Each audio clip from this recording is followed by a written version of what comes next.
antara 4 gambar ini yang mana kira-kira? Yang terbaik? Zoom dulu, di zoom. Yang terbaik yang sebelah kanan, Pak. Atas. Kanan atas ya? Kanan atas. Berarti yang ini yang Pak ya? Ya. Ibu bisa minta pendapatnya yang mana Bu yang terbaik Bu? Yang bawah, yang udah ada sertifikat. Iya. Bisa minta pendapat Bapak yang mana yang terbaik Pak? Yang Bapak. Yang Pak ya.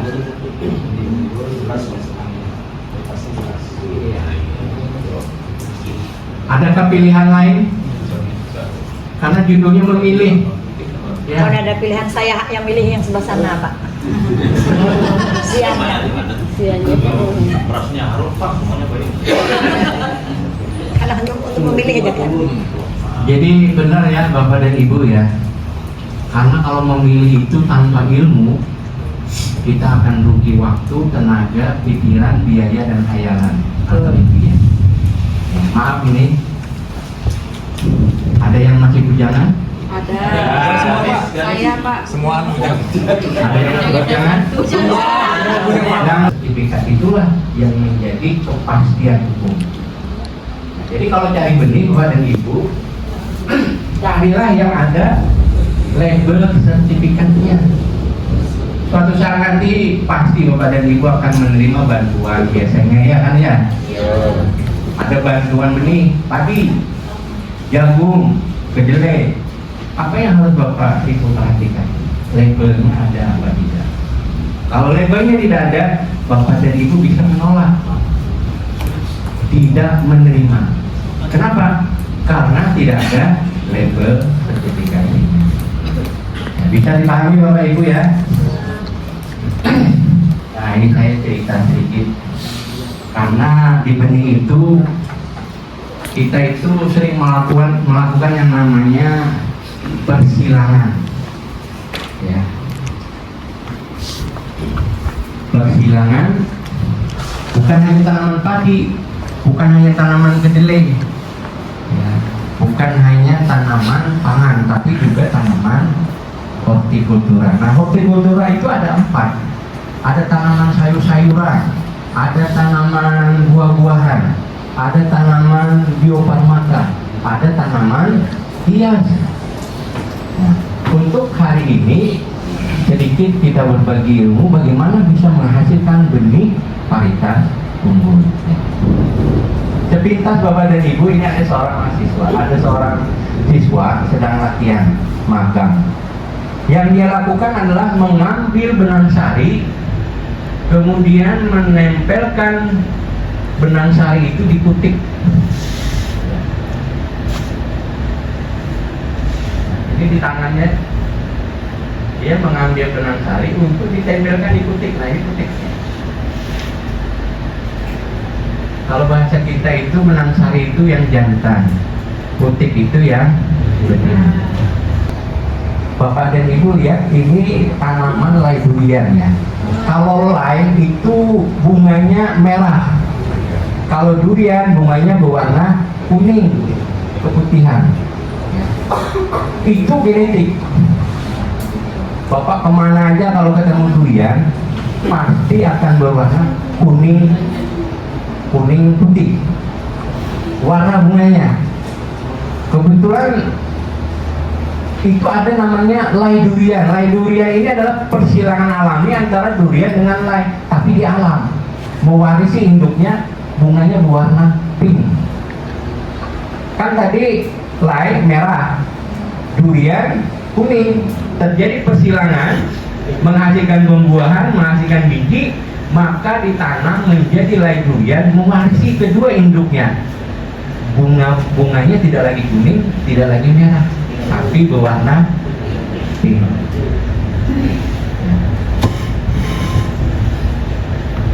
Nah ini bagi yang bujangan, sekedar saran dan masukan.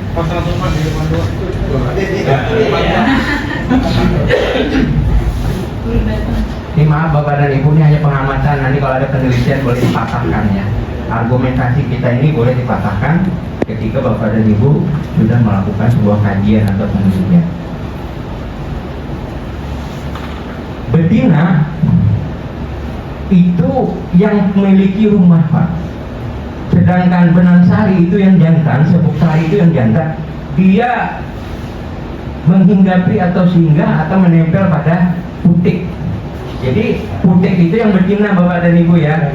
Benang sari atau polen itu yang jantan. Yang punya rumah itu adalah yang betina.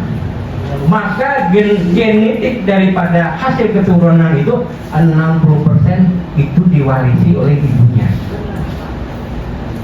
Hanya 40% yang diwarisi oleh bapak. Kalau dia memiliki kemandirian, maka anaknya akan mengikuti kemandirian. Ya, ini dua sifat yang Bapak dan Ibu harus hati-hati, harus tonjolkan kepada anak kita, kepemimpinan dan kemandirian. Kalau itu tidak ada, maka bisa 100% perilaku anak itu sama dengan ibunya. Mudah mengeluh, mudah cerita, mudah menyerah, mudah sakit hati.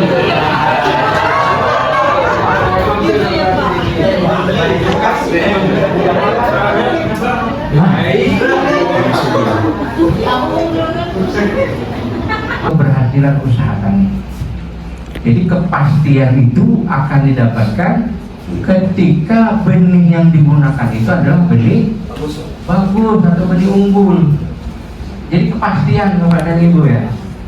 Yang namanya kepastian itu sesuatu yang menyenangkan, sesuatu yang menenteramkan, sesuatu yang menjanjikan masa depan, gitu ya. Maaf Pak, siapa namanya Pak? Abdul dari BPP Mualan Calon. Dia mencari yang menjanjikan tadi Pak. Menjanjikannya. Ucapnya Pak, ini dari kategori 4 ini Pak. Sudah Alhamdulillah. 4 kategori ini. Sudah punya anak baru?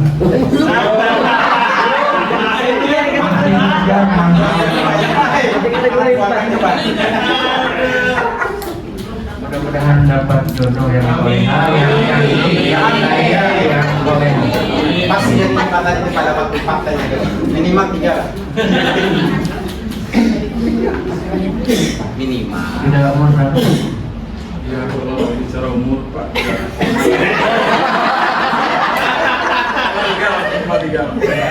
Tiga ya. Sudah ada pilihan Pak? Sudah Pak, dari awal Pak. Kebanyakan sakit ya Pak.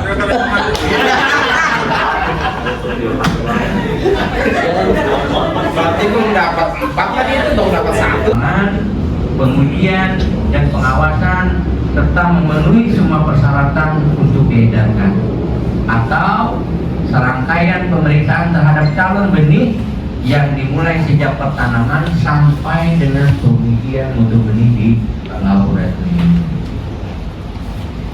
Saya simpulkan, sertifikasi benih itu adalah serangkaian kegiatan yang dilakukan oleh seorang petani, mulai dari menyemai benih diawasi, mulai dari menanam diawasi, mulai dari setelah tanam 30 hari juga diawasi.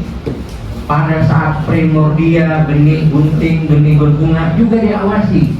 Pada saat seminggu sebelum panen juga diawasi. Tujuannya apa? Tujuannya adalah untuk menghasilkan benih unggul, untuk menghasilkan benih yang memiliki mutu dan kualitas tadi. Jadi sertifikasi itu serangkaian kegiatan yang dilakukan oleh seorang petani, mulai dari menanam, menyemai benih, menanam, kemudian diperiksa. Siapa yang melakukan pemeriksaan itu? Yang melakukan pemeriksaan itu adalah pengawas benih tanaman, yang dia itu berdomisili di OPTD, pengawasan sertifikasi benih tanaman pangan dan hortikultura, yang beralamat di Jalan Nur. OPTD ya. Jadi OPTD PSBTBH diamanahi oleh undang-undang untuk melaksanakan tugas pengawasan terhadap sertifikasi benih.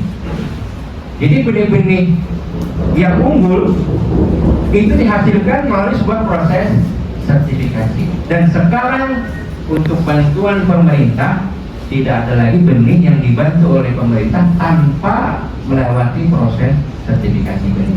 Akhir daripada proses sertifikasi itu adalah label yang ada di kemasan pada benih tadi. Oke, lanjut. Tujuan daripada sertifikasi ini adalah memelihara kemurnian mutu benih dari varietas unggul serta menyediakannya secara kontinu kepada pengguna benih atau petani, dalam hal ini adalah yang menggunakannya. Kemudian kemurnian mutu benih dinilai melalui kemurnian pertanaman yang mencerminkan di lapangan maupun kemurnian benih hasil pengujian benih di laboratorium. Benih berkualitas tinggi adalah benih yang bermutu baik, baik dalam mutu genetik, fisiologis, dan mutu fisik. Jadi sertifikasi benih itu ada 3 tujuan utama.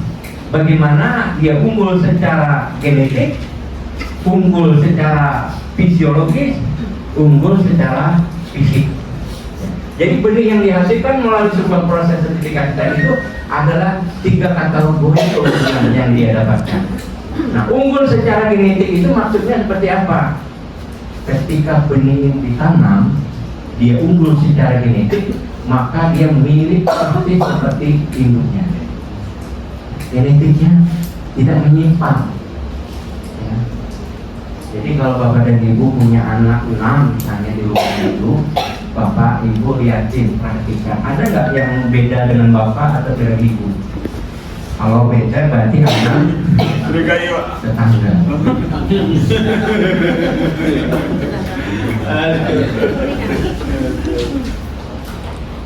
Jadi mutu genetik itu adalah mutu genetik yang mewarisi daripada induknya. Jadi induknya itu maksudnya bapak dan ibunya itu akan mewarisi, ya, akan mewarisi. 2 induk bapak dan ibunya terjadi pembuahan, kesilangan menghasilkan pembuahan, maka keturunan tadi itu akan mewarisi 60% daripada ibunya, 40% mewarisi daripada bapaknya. Sehingga generasi unggul tadi itu akan menghasilkan produktivitas yang tinggi. Nah, sekarang bapak mungkin pernah dengar ada benih hibrida ya? Iya. Nah, apa perbedaan antara benih hibrida dengan benih konvensional? Ada yang bisa menjawab? Biasanya kan benih hibrida dihasilkan oleh perusahaan-perusahaan benih. Benih hibrida mungkin tidak bisa dijadikan benih lagi Pak. Kalau konvensional bisa Pak. Betul. Karena dia berbeda, berjauh genetiknya gitu. Ya. Betul Pak ya.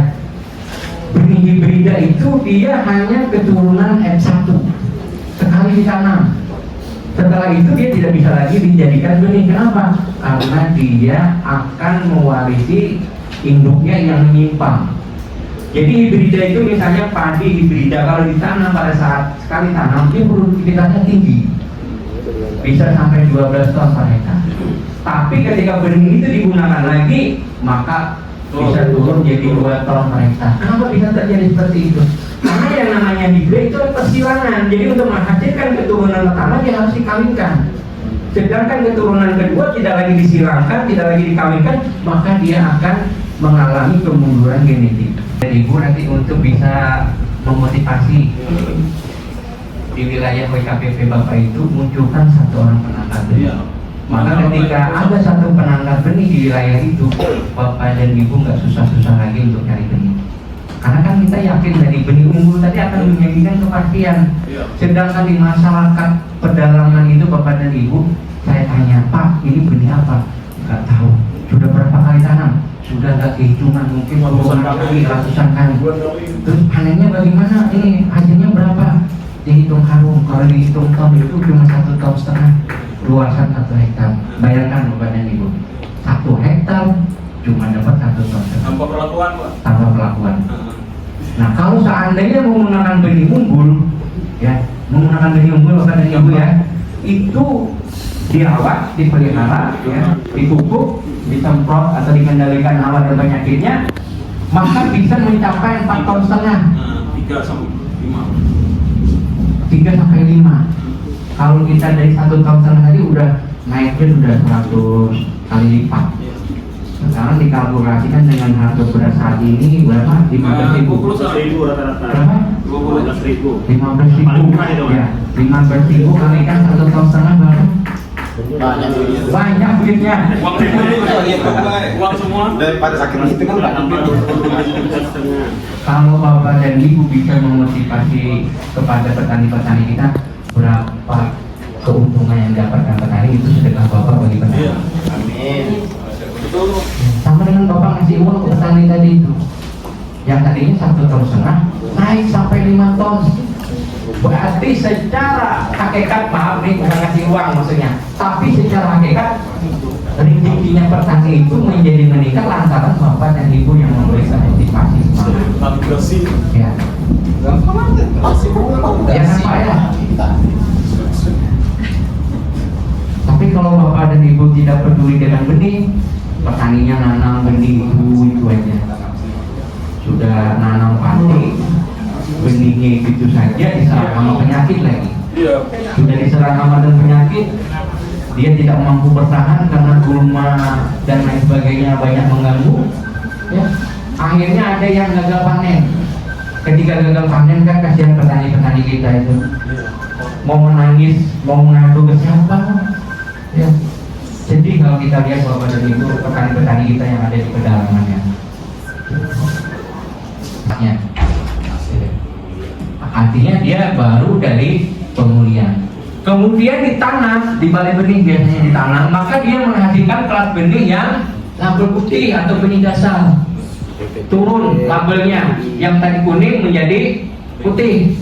Nah, label putih ditanam di kabupaten kota umpamanya, maka turun menjadi label ungu, ya, disebut dengan benih pokok, disingkat dengan BP. Kemudian oleh penangkar tadi itu ditanam menghasilkan benih biru atau benih sebar atau disingkat dengan BR. Ya. Sekarang ada pertanyaan, Bapak siapa namanya Pak? Pak Mas Runi. Pak Mas Runi ini umpamanya ketemu label biru, apakah boleh ditanam oleh penangkar benih Pak?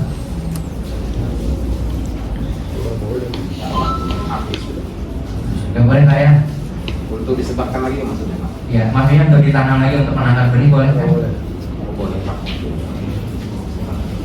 Untuk penangkar benih? Penangkarnya? Nah, boleh apa tidak kalau dia nanam label biru? Enggak Pak. Gak boleh. Alasannya Pak? Terakhir sudah tahapan. Ya. Kalau ada yang kan tidak kualitas lagi. Iya betul Pak. Jadi ada dikatakan namanya benih inti Bapak dan Ibu. Benih inti itu benih yang dari BS, BD dan BP. Sedangkan yang BR itu benih untuk petani, untuk pengembangan, Konsumsi. ya untuk konsumsi. Betul. Jadi kalau dia untuk benih, paling akhir itu adalah ditanam label Biru. label ungu. Penangkar ya. Ya, untuk penangkar ya, label ungu. Kalau Bapak dan Ibu jalan, itu anak SD itu pakaiannya Bapak dan Ibu merah putih ya kan? Merah putih anak SD. Kalau SMP biru putih. Kalau SMA putih abu-abu. Kalau Bapak dan Ibu misalnya jalan, Pak Mas Rudi pakai baju merah putih, berarti Pak Mas Rudi ini anak SD. Artinya apa? Untuk memudahkan kita di dalam memahami. Jadi ada warna tadi itu memudahkan kita ketika label kuning, label putih, label ungu, label biru, kita sudah langsung ingat. Tidak perlu lagi mengingat-ingat ini warna apa. Seperti SD tadi, kalau ada kalau pakai baju merah putih walaupun berjenggot, walaupun tetap dikatakan SD ya Pak ya. Tapi kalau anak dia pakai baju putih abu-abu, SMA saja. Nah ini hal-halnya seperti itu Pak, mudah direkam, mudah diingat. Jadi kalau Bapak dan Ibu ada bantuan benih, lihatin labelnya warna apa, label ungu atau label biru. Oke lanjut.